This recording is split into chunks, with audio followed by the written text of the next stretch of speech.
नमस्कार साथियों, technical देवराही classes में आपका स्वागत, वंदन, अभिनंदन है। अपन पढ़ रहे हैं भारत का इतिहास। इसके पहले अपन ने 4 क्लास कंप्लीट कर ली हैं। आज ये अपनी 6 क्लास है जिसमें अपन वन लाइनर क्वेश्चन देखते हैं, जो कि अब आज अपने कितने के क्वेश्चन रहेंगे, 100 आज क्वेश्चन रहेंगे। राइट साथियों, आइए क्लास के लिए शुरू करते हैं। भारत का इतिहास परीक्षा की दृष्टि, हर परीक्षा की दृष्टि से बहुत ही महत्वपूर्ण होने वाली है आज की ये क्लास। आइए देखते हैं क्वेश्चन फर्स्ट। गुप्त वंश का संस्थापक कौन था? गुप्त वंश का संस्थापक था कौन था?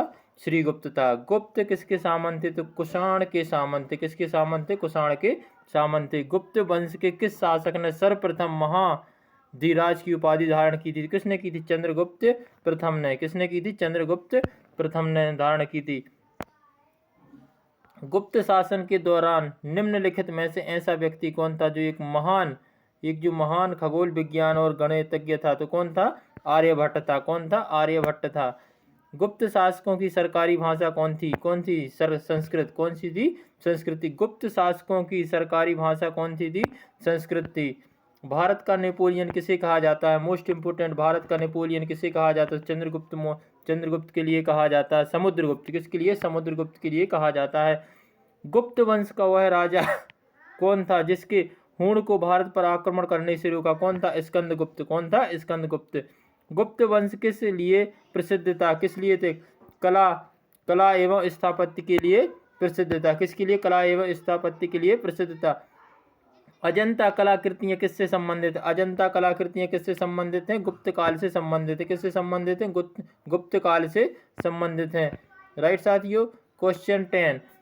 कुछ विद्वानों के अनुसार कवि कालिदास किसके राज्य कवि थे? किसके राज्य कवि थे? चंद्रगुप्त द्वितीय विक्रमादित्य के। किसके थे? चंद्रगुप्त द्वितीय विक्रमादित्य के। अजंता चित्रकार का विषय वस्तु निम्नलिखित में से किससे संबंधित था? किससे संबंधित था? अजंता चित्रकार का विषय वस्तु किससे संबंधित था? बौद्ध धर्म से। किससे था? बौद्ध धर्म से संबंधित था। उत्तर गुप्त युग में विश्वविद्यालय प्रसिद्ध युग हुआ है। क्या हुआ है? नालंदा विश्वविद्यालय। क्या हुआ है? नालंदा विश्वविद्यालय हुआ। आरण्य अभिलेख का संबंध। आरण्य अभिलेख का संबंध। आरण्य अभिलेख का संबंध किस शासक से है? किस शासक से? तो भानुगुप्त से ये माना जाता है। फरहान यात्री किसके शासनकाल में भारत आया था? किसके शासनकाल में भारत आया था? चंद्रगुप्त द्वितीय के शासनकाल में भारत आया था। भारतीय संस्कृति का स्वर्ण युग कहा जाता है। किसके लिए कहा जाता है? गुप्त काल के लिए कहा जाता है। किसके लिए? गुप्त काल के लिए कहा जाता है। फरहान यात्री निवासी था, तो कहाँ का था? चीन का निवासी था। कहाँ का निवासी था? चीन का निवासी था।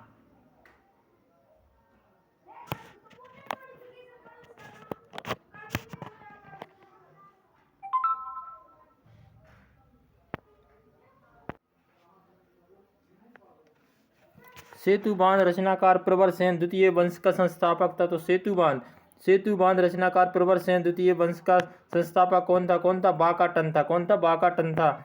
किस गुप्तकालीन शासक को कविराज कहा जाता है? तो किस गुप्तकालीन कवि के लिए कविराज कहा जाता है? तो समुद्रगुप्त के लिए। किसके लिए कहा जाता है? इसे भारत का नेपोलियन भी कहा जाता है। किसके लिए? समुद्रगुप्त के लिए। मंदिर निर्माण कला का सर्वप्रथम जन्म कब हुआ है? मंदिर निर्माण कला स्थापत्य या सर्वप्रथम जन्म कब हुआ है? गुप्त काल से। किससे माना जाता है? गुप्त काल से माना जाता है। गुप्त काल के सर्वाधिक लोकप्रिय देवता कौन थे? लोकप्रिय देवता कौन थे? विष्णु। कौन थे? विष्णु को माना जाता है। गुप्त काल के सर्वाधिक लोकप्रिय देवता कौन थे? विष्णु को माना जाता है। चंद्रगुप्त द्वितीय ने अपनी विजय की खुशी में चांदी के विशेष सिक्के जारी किए थे। किसके? शकों को पराजित करने के बाद चांदी के सिक्के जारी किए थे। गुप्त स्थापत्य कला का सर्वोच्च कृष्ण मंदिर निम्न में से कौन सा है? देवगढ़ का दशावतार मंदिर। कौन सा? देवगढ़ का दशावतार मंदिर है। अमरकोश। क्वेश्चन 23। अमरकोश के लेखक अमर सिंह किस शासक के दरबार में जुड़े थे? किसके जुड़े थे? चंद्रगुप्त द्वितीय के। किसके? चंद्रगुप्त द्वितीय के जुड़े थे।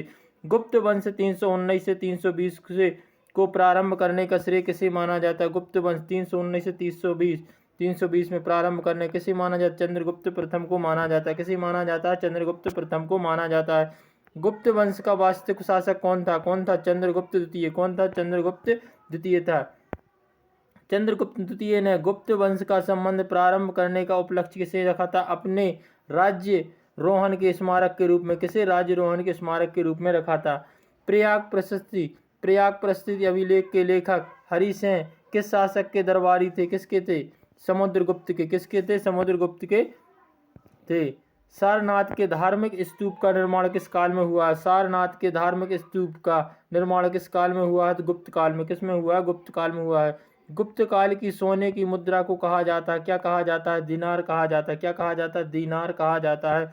कुमार संभव महाकाव्य किस कवि के लेखक है? किस कवि के लेखक है? कालिदास। कुमार संभव महाकाव्य किस कवि ने लिखा है? किसने लिखा? कालिदास ने लिखा। नालंदा विश्वविद्यालय की स्थापना किस युग में हुई? किस काल में हुई? तो गुप्त काल में हुई है। नालंदा विश्वविद्यालय की स्थापना किस का युग में हुई? तो गुप्त काल या गुप्त युग में हुई है। नगरों का क्रमिक पतन किस काल की एक महत्वपूर्ण विशेषता थी? किसकी थी? गुप्त काल की। किसकी थी? गुप्त काल की थी। किस वंश को शासकों ने मंदिर एवं ब्राह्मणों को अपने अधिक ग्राम अनुदान में दिए थे? किसके लिए दिए थे? गुप्त वंश ने। किसने दिए थे? गुप्त वंश ने दिए थे। मंदिर व ब्राह्मणों को सबसे अधिक ग्राम अनुदान में दिए थे। किसने? गुप्त वंश ने। कालिदास द्वारा रचित मालिकाव्य ने अग्निमित्रम नाटक के नायक कौन है? तो कौन है? अग्निमित्र। कौन है? अग्निमित्र के लिए माना जाता है। समुद्रगुप्त की सैनिक उपलब्धियों का वर्णन उसके किस अभिलेख में उपलब्ध है? किसके उपलक्ष्य में उपलब्ध है? प्रयाग में उपलब्ध है। स्त्रियों की पुरुषों में बराबरी थी? किसमें थी? स्त्रियों की पुरुषों में बराबरी थी। किसमें थी? गुप्त काल में बराबरी थी। कौन सा राज्य हुण के आक्रमण के अत्यधिक विचलित हुआ है? तो कौन सा हुआ? गुप्त काल। कौन सा काल हुआ है? गुप्त काल विचलित हुआ है। अजंता गुफाओं के सीकरी जैसी गुफाएं मध्य प्रदेश में कहाँ मिलती हैं? कहाँ मिलती हैं? धार में देखने के लिए मिलती हैं। गुप्त वंश की अवधि का शासन माना जाता है? किसे माना जाता है? 319 से 520 ईसा पूर्व का एक काल माना जाता है। 319 320 से किसका माना जाता है? 520 ईसा पूर्व के लिए माना जाता है। बाल विवाह की प्रथम आरंभ हुई थी? बाल विवाह की प्रथा प्रारंभ हुई थी? किससे हुई थी? गुप्त काल से। कहाँ से हुई थी? गुप्त काल से इसका काल माना जाता है बाल विवाह प्रथा का आरंभ होना। सोने के सर्वाधिक सिक्के किस काल में जारी किए गए? तो किस में जारी किए? गुप्त काल में जारी किए। यूरोपीय भाषा में अनुचित प्रथम भारतीय ग्रंथ कौन सा था? कौन सा था? अभिज्ञान शकुंतलम। कौन सा था? अभिज्ञान शकुंतलम। सती प्रथा का पहला उल्लेख कहाँ मिलता है? कहाँ मिलता है? अरण्य अभिलेख में। कहाँ मिलता है? अरण्य अभिलेख में मिलता है। सती प्रथा का अभिलेख कहाँ मिलता है? अरण्य अभिलेख में मिलता है। गुप्तकालीन सिक्कों का सबसे बड़ा ढेर कहाँ मिला है? जो गुप्तकालीन में सिक्कों का सबसे बड़ा ढेर कहाँ पे मिला? ढेर, ये क्या लिखा है? ढेर कहाँ पे मिला है? तो ये भरतपुर बयाना से आपके लिए प्राप्त हुआ है। गुप्त वंश के निम्नलिखित शासकों का क्रम क्या है? गुप्त वंश के जो क्रम रहा है इनके शासकों तक क्या रहा? सबसे पहले चंद्रगुप्त प्रथम रहे हैं, उसके बाद समुद्रगुप्त आए हैं, चंद्रगुप्त द्वितीय आए हैं, कुमारगुप्त आए हैं, फिर उसके बाद कौन आए हैं? स्कंदगुप्त आए हैं। तो सबसे पहले कौन है आपके? सबसे पहले आप क्या पढ़ोगे? तो चंद्रगुप्त के लिए देखोगे, फिर उसके बाद समुद्रगुप्त हैं, फिर उसके बाद क्या है? चंद्रगुप्त द्वितीय हैं, फिर उसके बाद कौन है? कुमारगुप्त हैं, फिर उसके बाद कौन आते हैं? स्कंदगुप्त मिलते हैं देखने के लिए। ये आपका सीरीज क्रम रहेगा, है ना। किस गुप्त शासन को नालंदा विश्वविद्यालय की स्थापना माना जाता है? कुमारगुप्त ने। किस युग में की थी? तो गुप्त में की थी। किसने की थी? कुमारगुप्त ने। कुमारगुप्त प्रथम ने की थी। नालंदा विश्वविद्यालय के कौन थे? संस्थापक माना जाता है। गुप्त शासकों द्वारा जारी किए चांदी के सिक्के कहलाते थे? क्या कहलाते थे? रूपक।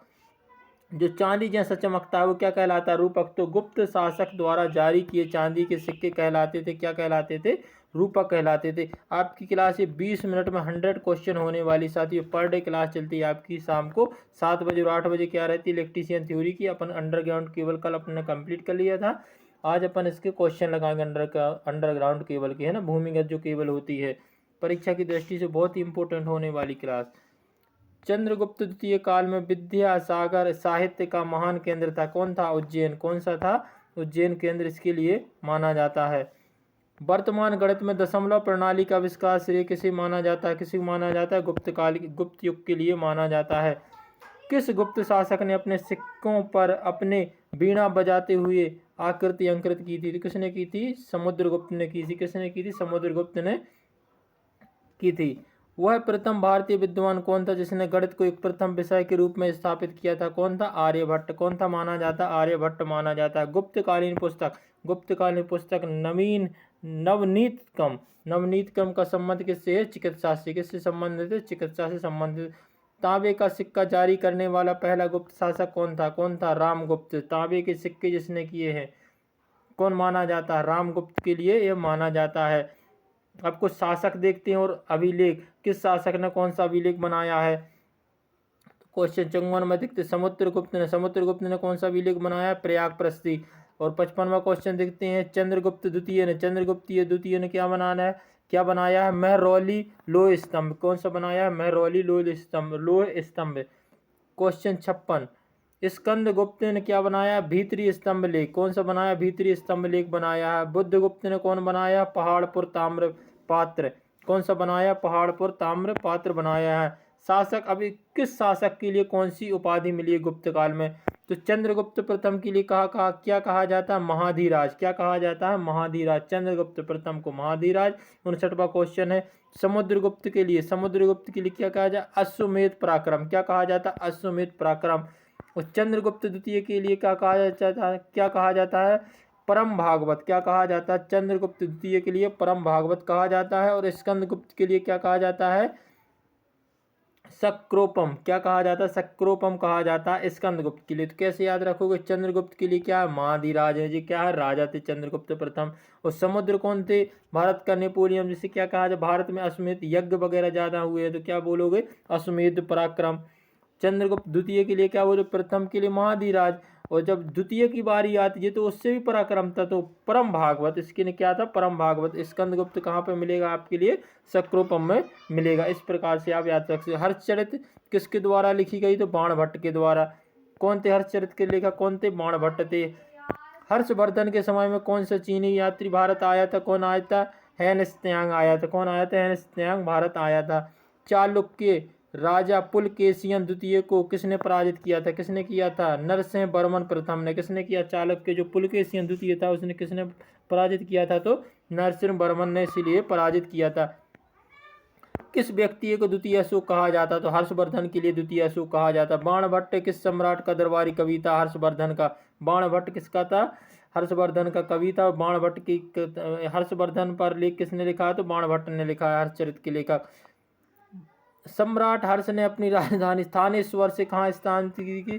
कन्नौज। जो हर्षवर्धन था उसने अपनी राजधानी थानेश्वर से कहाँ स्थानांतरित की? ट्रांसफर कर ली थी, कन्नौज के लिए स्थानांतरित की ली थी। एक जगह से दूसरे स्थान कहाँ के ले गया था? कन्नौज ले गया था। बंगाल का कौन सा शासक हर्ष का समकालीन था? जो बंगाल का शासक था तो कौन सा शासक था? शशांक था। कौन सा? शशांक था। हर्ष के शासनकाल में उत्तर भारत का सबसे महत्वपूर्ण शहर कौन था? कन्नौज। कौन सा था? कन्नौज था। और हर्षवर्धन कहाँ से राजधानी को थानेश्वर से कहाँ ले गया था? कन्नौज के लिए ले गया था। हर्ष की जीवनी किसने लिखी थी? बाणभट्ट ने लिखी है। हर्षवर्धन वंश की राजधानी थानेश्वर किस प्रदेश में स्थित है? कहाँ पर? हरियाणा में। कहाँ पर स्थित मिल जाएगी आपको? हरियाणा में आपको देखने की मिल जाएगी। हर्षवर्धन वंश की राजधानी कौन सी थी? कन्नौज। क्या है? हर्षवर्धन वंश की राजधानी थानेश्वर कन्नौज ले गए। कौन ले गया था? हर्षवर्धन ले गए थे। बाणभट्ट निवासी था। बाणभट्ट कहाँ का निवासी था? थानेश्वर का निवासी था। गुर्जरों को किस शासन के ने पराजित किया था? हर्षवर्धन ने। किस शासन काल में पराजित किया? हर्ष ने पराजित किया था। गुर्जरों को किस शासन ने पराजित किया था? हर्षवर्धन के शासन में पराजित किया था। कुंभ का मेला का प्रारंभ किसका श्रेय जाता है? कि कुंभ का मेला किसने प्रारंभ किया था? हर्षवर्धन के लिए। किसको श्रेय जाता है? हर्षवर्धन के लिए इसका श्रेय जाता है। अब देखते हैं जो शासक रहे उनकी जो पत्नियां रही हैं, क्या किस शासक की किस पत्नी का क्या नाम था? तो चंद्रगुप्त प्रथम के लिए क्या कहा? इसकी इनकी पत्नी कौन थी? कुमार देवी। रामगुप्त की देवी कौन थी? ध्रुव देवी। राम है कौन है? ध्रुव है। चंद्र की कौन है? तो कुमार देवी थी। समुद्रगुप्त की देवी कौन थी? दत्ता देवी थी। रुद्रसेन द्वितीय की देवी कौन थी? प्रभावती गुप्त। कौन सी थी? प्रभावती गुप्त थी। मुद्रा राक्षक किसकी रचना है? विशाख दत्त की। मोस्ट इंपोर्टेंट, मुद्रा राक्षक किसकी रचना है? विशाख दत्त की ये रचना मानी जाती है। नागार्जुन की प्रसिद्ध पुस्तक का नाम क्या है? माध्यमिक सूत्र। क्या माना जाता है? माध्यमिक सूत्र माना जाता है। घटोत्कच गुप्त किसका पुत्र था? तो किसका पुत्र था? श्रीगुप्त का ये पुत्र माना जाता है। उस समय भारत का सबसे बड़ा व्यापारिक कौन क्या माना जाता था? उज्जैन के लिए माना जाता था। गुप्त सम्राट किस धर्म का अनुयायी था? तो किस धर्म का अनुयायी था साथियों? वैष्णव धर्म का अनुयायी था गुप्त। नालंदा विश्वविद्यालय की गुप्त काल में ही इसकी स्थापना हुई है और वैष्णव धर्म का भी ये अनुयायी था। कौन? गुप्त। सती प्रथा का प्रचलन किस काल में हुआ? तो किस काल में हुआ है? गुप्त काल में हुआ सती प्रथा का। बाल विवाह इसी काल में हुआ है। संस्कृत साहित्य का स्वर्ण युग माना जाता है। किसे माना जाता है? गुप्त काल के लिए यह माना जाता है। दशमलव तथा भिन्न का प्रयोग किया जाता है। किस काल में प्रयोग किया गया? गुप्त काल में किया गया। मंदिर बनाने की कला का विकास कहाँ से हुआ? गुप्त काल से हुआ। किसने बताया कि पृथ्वी सूर्य के चारों ओर घूमती? तो आर्यभट्ट ने। किसने बताया था? आर्यभट्ट ने बताया था। गणित विषय को खगोल विज्ञान से अलग किया गया। किसने किया? आर्यभट्ट ने। किसने किया? आर्यभट्ट ने इसके लिए अलग किया है। उज्जैन के निवासियों को करोड़पति किसने कहा है? किसने कहा है? उज्जैन के निवासियों को करोड़पति किसने कहा? तो किसने कहा? बाणभट्ट ने कहा है। किसने कहा? बाणभट्ट ने कहा है। हर्ष को किन 3 ग्रंथ का रचयिता माना जाता है? हर्ष को किन 3 ग्रंथों का रचयिता माना जाता है? तो नागानंद, रत्नावली और प्रियदर्शिका, ये 3 का रचयिता माना जाता है। 3 ग्रंथ का रचयिता कौन सा है? नागानंद है, रत्नावली और कौन सी है? प्रियदर्शिका है। हर्षचरित एवं कादम्बरी की रचना किसने की? तो बाणभट्ट ने। हर्षचरित मोस्ट इंपोर्टेंट और कादम्बरी मोस्ट इंपोर्टेंट पर में छपने वाले क्वेश्चन होते हैं इस प्रकार के। और हर्षचरित ने किस 3 ग्रंथों की रचना की? किसने की? तो बाणभट्ट ने की है। हर्षवर्धन को सेना को चतुरंगिनी किसने कहा? तो किसने किया? हैंसोंग ने कहा। किसने कहा? हैंसोंग ने कहा है। हर्षवर्धन को कहा जाता है, क्या कहा जाता है? साहित्यकार। हर्षवर्धन को क्या कहा जाता है? साहित्यकार कहा जाता है। प्रभाकर वर्धन किसका उपासक था? तो किसका उपासक था? सूर्य देवता का उपासक था। प्रभाकर वर्धन किसका उपासक था? तो सूर्य देवता का उपासक था। हर्षवर्धन की उपाधियां किससे किससे उसे पुकारा जाता? हर्षवर्धन की जो उपाधियां थी किससे पुकारा जाता है? तो क्या था? हर्षवर्धन के लिए महाधिराज कहा जाता है, परम भट्ट तारक कहा जाता है, या मगध नरेश भी इनके लिए कहा जाता है। क्या कहा जाता है? मगध नरेश भी इनके लिए कहा जाता है। श्रीगुप्त का काल माना जाता है 240 ईसा से 280 ईसा पूर्व। गुप्त का बस बताया गया है इसमें। राइट साथियों, तो अपन ने 1 लाइनर 100 क्वेश्चन देख लिए। कितने में? 20 मिनट में लगभग। कितना समय हो रहा अभी ना? 16-17 मिनट ही हुए। जो लगभग अपना क्या रहता टारगेट? पर डे 100 क्वेश्चन की क्लास रहती है साथियों। कितने में? 20 मिनट में। कितने में? 20 मिनट में अपना ये चैप्टर खत्म हो जाए। इसके बाद अपन ज्योग्राफी कंप्लीट करेंगे। जिस भाइयों ने ना देखी हो, इस 6वीं क्लास है, जिसके पहले की 5 क्लास देख ली, आपके लिए और डाउट कंप्लीट हो जाएंगे। और उसके पहले अपन ने भारत का संविधान पूरा कंप्लीट किया 1 लाइनर, जो कि 10 मिनट में 50 क्वेश्चन आपको देखने को मिल जाएंगे। उसकी 15-16 क्लासें हैं। कम से कम 2 से 2.5 घंटे बैठेगा, आप पूरा संविधान को निपटा दोगे। बिल्कुल 1 लाइनर है, कोई डाउट उसमें आपके लिए होने वाला नहीं है। ठीक है साथियों, तो ये अपनी कंटिन्यू क्लास चल रही है। अभी आपकी 8 बजे क्या है? थ्योरी की क्लास चलने वाली है। राइट साथियों, उसमें भी विथ डायग्राम के, कहीं आपको देखने के लिए नहीं मिलेगी ऐसी क्लास, है ना साथियों। तो विथ डायग्राम के, विथ थ्योरी के पहले अपन थ्योरी कराते हैं, उसके बाद ही अपन उसमें क्या लगाते हैं? MCQ लगाते हैं, जो प्रीवियस में आए हुए हैं और नए क्वेश्चन क्या बनने वाले हैं, जो परीक्षा की दृष्टि से बहुत इंपॉर्टेंट होते हैं। राइट साथियों, तो क्लास से जुड़ना ना बोले प्रत्येक। अभी इसके बाद अपन को क्या है? मैथ भी देखना है और ड्राइंग भी देखना। तो मैं सोच रहा हूँ 1-2 दिन के बाद अपन मैथ की क्लास चालू करने वाले हैं, है ना। उसके बाद अपन ड्राइंग की क्लास भी चालू कर देंगे, जिससे आपका कोई भी सब्जेक्ट छूटे ना, पूरा का पूरा कंप्लीट हो जाए। राइट साथियों, जय हिंद, जय भारत।